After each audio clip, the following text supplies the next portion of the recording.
Acham Jeremiah Howard. I'm a 46-year-old trans man. I'm from Washington, D.C., founder of DC Trans Man Rising, on the board of Positively Trans. My name is Dirk Mapp. I'm from San Francisco, California, and I currently work for an agency, Shanti, one of the first HIV agencies in the country. I currently work as a senior care navigator, working with folks that are over the age of 50 with HIV. My name is Giselle Noel Triplet, and I am originally from Jackson, Mississippi. I'm a transgender activist within my community.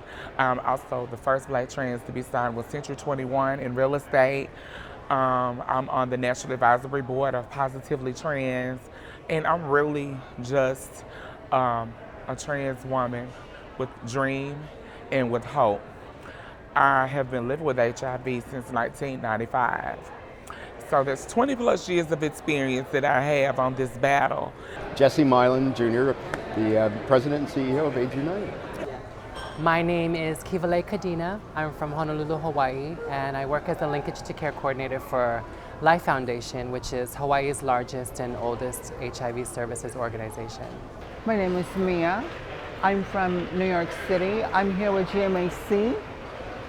My name is Teresa Sullivan. I'm from Philadelphia, Pennsylvania.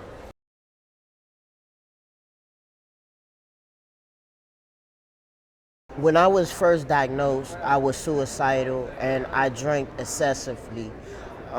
My choice was a bottle of Patron and Moscato mix. So that would help me not think about everything that I was going through. It would help me sleep because all during the day I was thinking.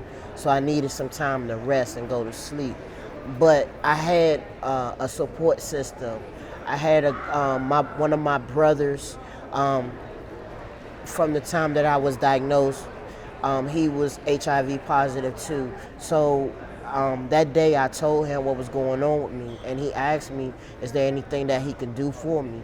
And he was like, are you going to the support group? I told him no. I didn't feel right going there.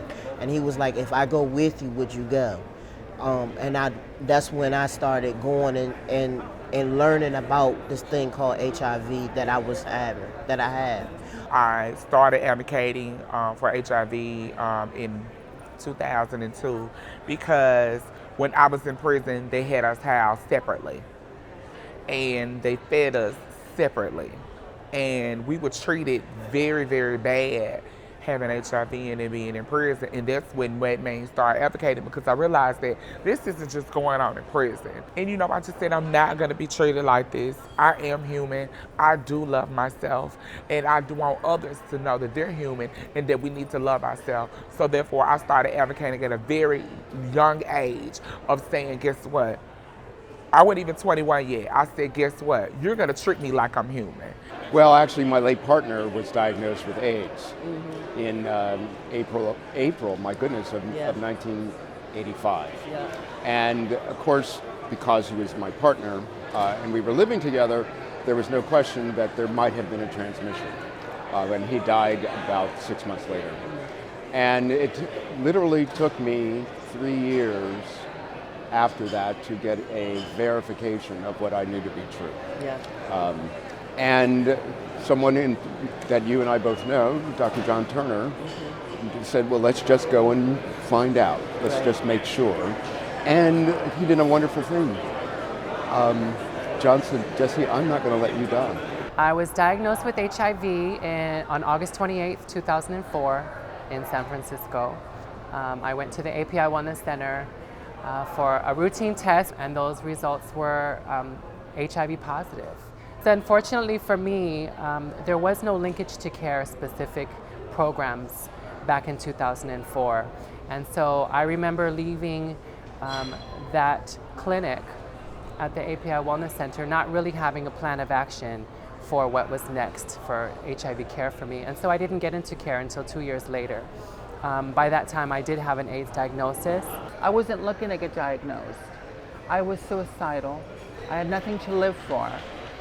So someone convinced me to get diagnosed, and I got diagnosed with 22 T cells to my name and a viral load of 1,000,000. So that means I got HIV and AIDS while I had kidney stones and homeless, so, and majorly depressed. So in essence, it became my saving grace, because without Medicaid to help me through this process, I would have died. I'm living because of Ryan White and Medicaid. But yeah, it's been a long journey, and I'm glad I'm here. When I first was diagnosed, you know, I did what most people did. You know, I didn't believe it, and I told them, do the test again. It got to be wrong, right? And they just said, no, we did it. And my turning point came 2 years later, because HIV was not new in my family. You know, I had several people who had lost their lives, like a cousin. But then when my sister passed away from complications of AIDS diagnosis, that changed my life. And I said, I need to do something real positive. Then I'm a woman living with HIV, so I can live a long, healthy life, free from stigma and discrimination, and make sure other women coming behind me do the same. That was my turning point.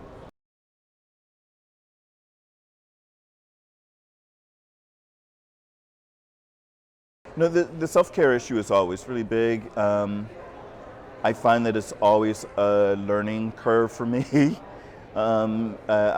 Some days and some months are better than others around it. One of the best ways for me is just to, like, you know what, I like being alone a whole lot. So being able to listen to music when I'm in my apartment, or some silly show or some silly story. I do like hanging out with some of my friends a whole lot and just being stupid and silly, just to, like, deconnect from the rest of the world with the folks around me, with the folks that I love and who I know love me. Strangely enough, some of the enjoyments that I get is actually even working with the people that I work with, my work. So these folks keep me vital. I love the moment when I get to tell someone else, like, you know, I also have HIV. I'm also a long-term survivor. I think the most important is to make sure that you follow the regimen that you are given.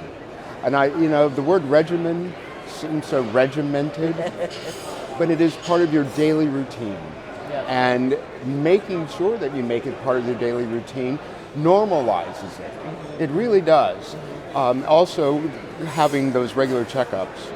And I've lived through and still do, what is the next viral load test going to be? What's my next CD4 count going to be? We all do that. But then you get the results, and it's okay. Yeah. And then you get it again, and it's okay. And so that's why I like to do what I do in Hawaii as a linkage to care coordinator, because I use my own personal experience to make sure that people know this is the time to start, and it's now, the day after the test, and not 2 years later, or not when your numbers are a certain point. That, you know, making sure that everybody's connected to care in a prompt and specific way, so that we can end AIDS.